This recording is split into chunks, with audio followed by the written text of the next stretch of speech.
Good morning students. आज हम liquid helium के बारे में स्टडी करेंगे। तो देखिए, लिक्विड हीलियम जैसा कि हमने देखा था कि जो हाइड्रोजन और हीलियम को छोड़कर बाकी जो गैसेस हैं उनको हम जूल थॉमसन प्रभाव से या अन्य किसी टेक्निक से बहुत इजीली उनको कूलिंग किया जा सकता है। हाइड्रोजन का इन्वर्जन टेम्परेचर -80 डिग्री सेंटीग्रेड होता है, जो कि अपने आप में बहुत ही निम्न ताप है। इसी तरह से हीलियम गैस को जब कूल किया जाता है या लिक्विफिकेशन किया जाता है तो उसमें भी बहुत कॉम्प्लिकेटिव रहता है। तो देखिए क्या इसमें प्रॉब्लम आती है, किस तरह से हम हीलियम को लिक्विफिकेशन कर सकते हैं। तो देखिए, जब हीलियम गैस का जो क्रांतिक तापमान होता है दैट इज़ 5.2 केल्विन, जो कि बहुत कम तापमान है, बहुत कम वैल्यू है। और अगर किसी तरह हम हीलियम गैस को 5.2 केल्विन टेम्परेचर से नीचे कूल करते हैं, लाइक 4.2 केल्विन ताप तक अगर लेके जाते हैं, तो 4.2 केल्विन ताप पर यह लिक्विड स्टेट में चेंज हो जाती है। यह अवस्था परिवर्तन सामान्य दाब पर होता है। तो देखिए, हमने तो केवल गैशियस स्टेट में जब गैस है उस समय उसको कूल किया है, उसका टेम्परेचर कम किया है, मतलब क्रांतिक ताप इसका 5.2 केल्विन है। तो अगर इस टेम्परेचर से कम तापमान पर हम इसे पोरस प्लग में एंटर करवाते हैं तो हमें कूलिंग होती हुई मिलेगी, गैस जो है वो ठंडी मिलेगी आउटपुट के ऊपर। लेकिन क्या मिलता है कि गैस 4.2 केल्विन टेम्परेचर के ऊपर लिक्विड स्टेट में चेंज हो जाती है, ट्रांसफॉर्म हो जाता है, ट्रांजिशन हो जाता है। तो यह जो स्टेट ट्रांजिशन है ये बिल्कुल नॉर्मल प्रेशर पर हो रहा है। द्रव हीलियम जो हमें प्राप्त हो रही है एक कलरलेस, ट्रांसपेरेंट और सुवाष्प, हाईली वोलेटाइल अवस्था में होती है। इसका कोई कलर नहीं होता है, ट्रांसपेरेंट होती है लिक्विड हीलियम और इजीली वोलेटाइल होती है। और इसका घनत्व बहुत ही कम होता है, 0.124 ग्राम पर सेंटीमीटर क्यूब। 1 सेंटीमीटर क्यूब में 0.124 ग्राम लिक्विड हीलियम कंटेन होती है। द्रव हीलियम केवल एक ऐसा विलक्षण पदार्थ है जिसे सामान्य दाब पर 0 केल्विन ताप तक भी शीतल करके ठोस अवस्था में परिवर्तित नहीं किया जा सकता है। अगर द्रव हीलियम को 0 केल्विन टेम्परेचर तक कूल कर दिया जाए तो भी नॉर्मल प्रेशर पर यह सॉलिड स्टेट में ट्रांजिट नहीं हो पाती है, जबकि बाकी सभी गैसेस इतने लोअर टेम्परेचर पर, 0 kelvin temperature is the absolute zero value temperature, और उस टेम्परेचर पर लगभग सभी गैसेस ठोस अवस्था में परिवर्तित हो जाती हैं। लेकिन हीलियम जो है, द्रव हीलियम, यह एक एक्सेप्शनल केस होता है। तो इसका कोई फ्रीजिंग पॉइंट नहीं है, जिसका मतलब इसका कोई भी फ्रीजिंग पॉइंट नहीं है, क्योंकि यह उस पर फ्रीज हो ही नहीं रही है, तो इसका कोई फ्रीजिंग पॉइंट नहीं है। लेकिन अकॉर्डिंग टू कीसम, अगर हम इस पर एक निश्चित दाब से अधिक दाब लगाते हैं, एक पर्टिकुलर वैल्यू से ज़्यादा का दाब लगाने पर हीलियम को ठोस अवस्था में परिवर्तित किया जा सकता है। दैट मीन्स कि अगर नॉर्मल प्रेशर है तो हीलियम गैस जो द्रव हीलियम है वो ठोस अवस्था में परिवर्तित नहीं होगा। लेकिन अगर इसके ऊपर दाब को बढ़ाकर इसको कूल किया जाता है तो यह ठोस अवस्था में परिवर्तित हो सकती है।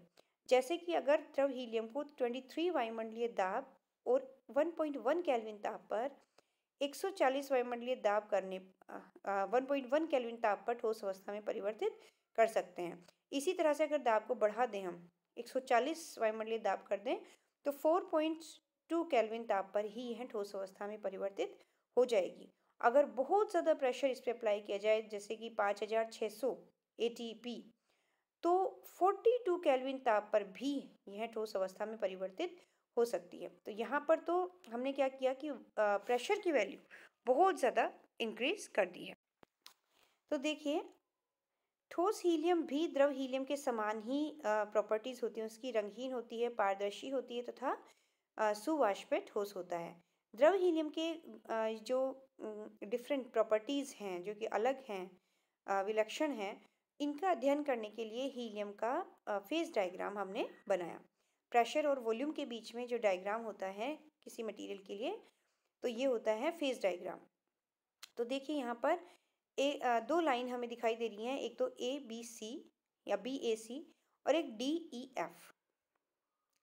एक्स एक्सिस पे टेम्परेचर लिया है और वाई एक्सिस पे, सॉरी P और T के बीच में है ये, वाई एक्सिस पे हमने प्रेशर लिया है।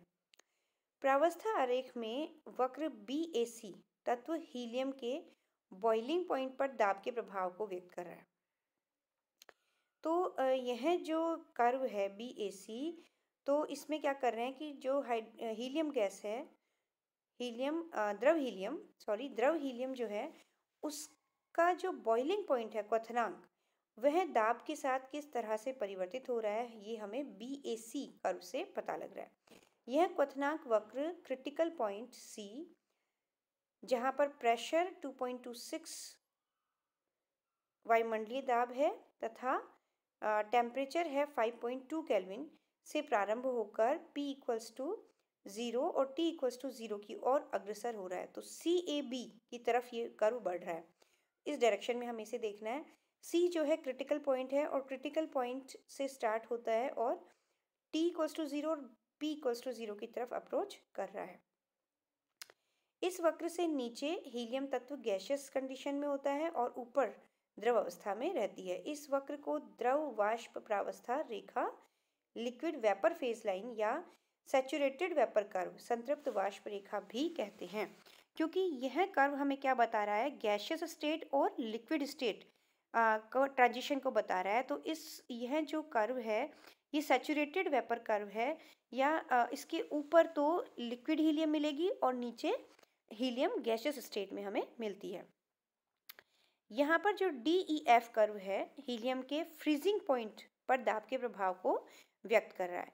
तो ऊपर वाला जो कर्व है ये लिक्विड और सॉलिड, DEF के नीचे तो लिक्विड फॉर्म में मिलेगी हीलियम और ऊपर सॉलिड फॉर्म में हीलियम हमें मिलेगी।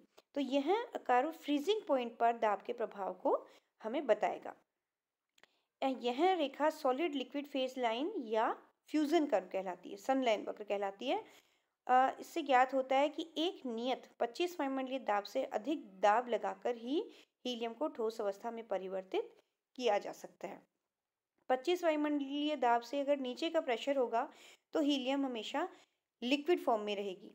इसी तरह से 2.26 ATP के नीचे के प्रेशर पे ही हीलियम जो है वाष्प अवस्था में रह सकती है। इससे ज़्यादा का प्रेशर में हमेशा हीलियम द्रव अवस्था में रहेगी। तो 2.26 और 25 ATP, ये जो दो प्रेशर हैं ये लिक्विड हीलियम के लोअर क्रिटिकल और अपर क्रिटिकल वैल्यूज़ को शो कर रहे हैं, ऊपरी क्रांतिक बिंदु और निम्न क्रांतिक बिंदु। तो देखिए हीलियम को ठोस अवस्था में परिवर्तित कब कर सकते हैं हम, जबकि उसके ऊपर 25 वायुमंडलीय दाब से अधिक का दाब हम लगाएंगे। अब इसमें इस कर्व की और विशेषताएं देखते हैं। अन्य पदार्थों की भांति द्रव हीलियम का हिमांक वक्र DEF व क्वथनांक वक्र BAC दोनों एक बिंदु पर नहीं मिलते हैं, क्योंकि जनरली जब मैटर का फेस कर्व खींचा जाता है तो उसमें हिमांक और क्वथनांक वक्र, जो फ्रीजिंग कर्व होता है और बॉइलिंग कर्व होता है, वो दोनों किसी एक पॉइंट के ऊपर आकर मिलते हैं, अर्थात वहाँ पर उनका ट्रिपल पॉइंट पाया जाता है। किसी भी पदार्थ के लिए एक ट्रिपल पॉइंट निर्धारित होता है जहाँ पर पदार्थ की तीनों अवस्थाएं, gaseous state, liquid state and solid state, तीनों इक्विलिब्रियम में होती है, साम्य अवस्था में होती हैं। लेकिन लिक्विड हीलियम के लिए ऐसा कोई पॉइंट हमें नहीं मिलता है जिसके ऊपर तीनों स्टेट इक्विलिब्रियम में हो या तीनों अवस्थाएं साम्य अवस्था में हो। ऐसा कोई ट्रिपल पॉइंट द्रव हीलियम के लिए नहीं पाया जाता है।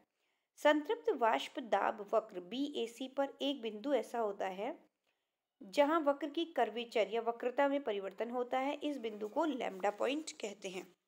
यहाँ पर हम देख सकते हैं कि जो बॉइलिंग कर्व है,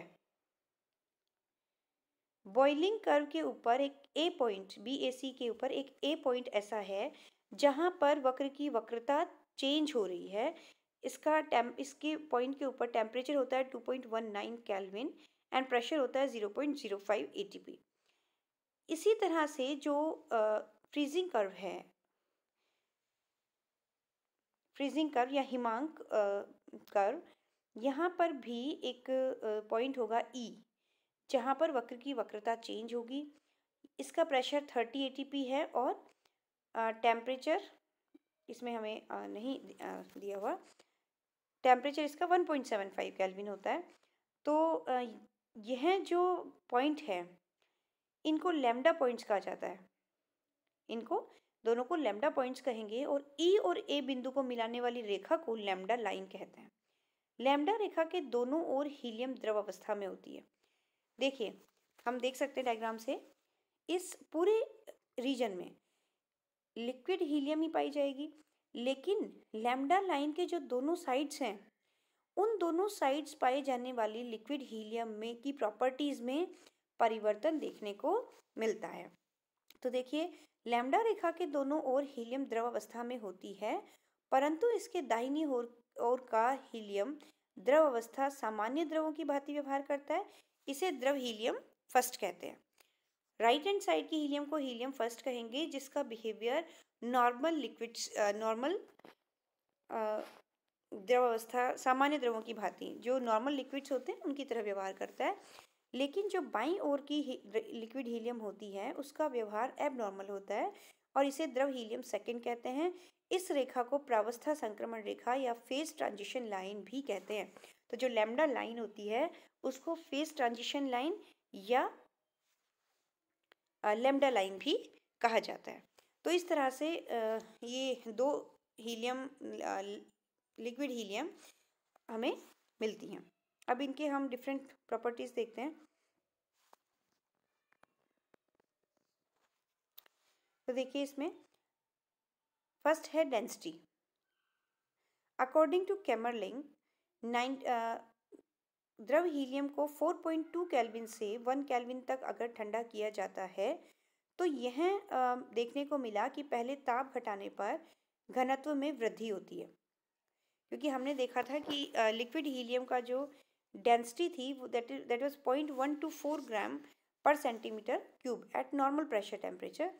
तो कैमरलिंग ने क्या पाया कि अगर हीलियम को 4.2 केल्विन टेम्परेचर से भी कूल किया जाए तो उसकी जो डेंसिटी है, ताप घटता है, जैसे जैसे टेम्परेचर कम होगा, कूलिंग होगी, तो डेंसिटी पहले इंक्रीज होती है, घटाने पर घनत्व में वृद्धि होती है और 2.19 केल्विन ताप पर घनत्व अधिकतम 0.1462 2.19। देखिए, आप डायग्राम से हम देख सकते हैं कि यहाँ पे हम टेम्परेचर कम कर रहे हैं, इधर कम कर रहे हैं, तो डेंसिटी इंक्रीज हो रही है।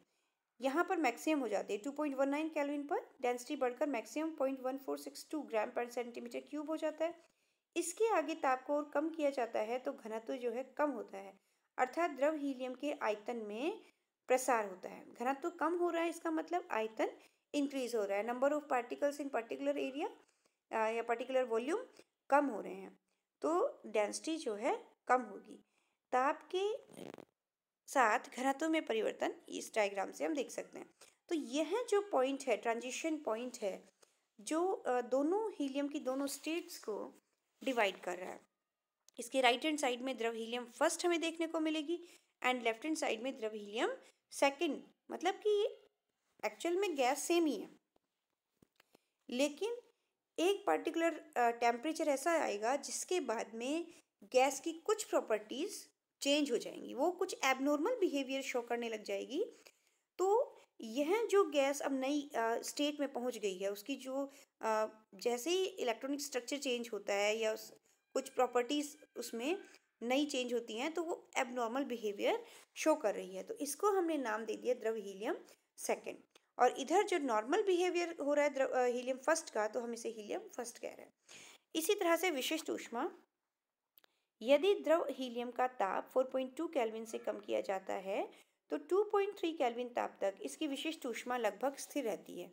तो यहाँ पर देखिए 2.3 तक तो लगभग कांस्टेंट चल रही है इसकी, जब हम इसको कूल कर रहे हैं तो यहाँ तक तो इसकी जो विशिष्ट ऊष्मा है वो अप्रोक्सीमेट कांस्टेंट अवस्था में है। और जैसे ही 2.19 केल्विन ताप पर पहुँचते हैं, विशिष्ट ऊष्मा में सडन इंक्रीमेंट होता है। 2.19 केल्विन से कम ताप पर विशिष्ट ऊष्मा ताप घटाने से घटती है। देखिए यहाँ पे कि जैसे ही हमने 2.19 केल्विन पे पहुँचे तो एक अचानक से एब्रप्ट इसमें इंक्रीमेंट हुआ। विशिष्ट ऊष्मा अचानक से जहाँ 2.3 के लगभग थी वहाँ से एकदम से बढ़ गई और फिर जब टेम्परेचर कम कर रहे हैं तो ये धीरे धीरे स्लोली कम होती जा रही है। तो इससे कम ताप पर विशिष्ट ऊष्मा ताप घटाने से घटती है। ताप के साथ विशिष्ट ऊष्मा में परिवर्तन जो है वो जो परिवर्तन कर्व है, ग्राफ है, वो लैम्डा के आकार का होता है। अतः यहाँ जो 2.19 केल्विन टेम्परेचर है जिस पर विशिष्ट ऊष्मा तथा घनत्व और की ये जो प्रॉपर्टीज़ हैं इनमें हमने एबनॉर्मल चेंजेस देखे, इस पॉइंट को लैम्डा पॉइंट कहा जाता है। तो हम देख सकते हैं कि विशिष्ट ऊष्मा का जो कर्व हमें मिला उसकी तो शेप भी लैम्डा जो साइन है उसकी जैसी हमें देखने को मिली। तो इस तरह से अब आगे हम और भी प्रॉपर्टीज़ की स्टडी करेंगे। तो ये जो लिक्विड हीलियम सेकंड का जो बिहेवियर है ये एक पर्टिकुलर टेम्परेचर के बाद में चेंज हो रहा है। तो इसका मतलब जो लिक्विड हीलियम है, लिक्विड हीलियम 2.19 केल्विन से पहले तो लिक्विड हीलियम फर्स्ट की स्टेट में है एंड जैसे ही 2.19 केल्विन से हम नीचे के टेम्परेचर पर जाते हैं तो हमें लिक्विड हीलियम में कुछ एबनॉर्मल चेंजेस देखने को मिलते हैं। तो हमने उस गैस को नाम दे दिया helium second. Okay, now thank you. आगे की जो प्रॉपर्टीज़ हैं हम नेक्स्ट लेक्चर में स्टडी करते हैं। तब तक के लिए थैंक यू।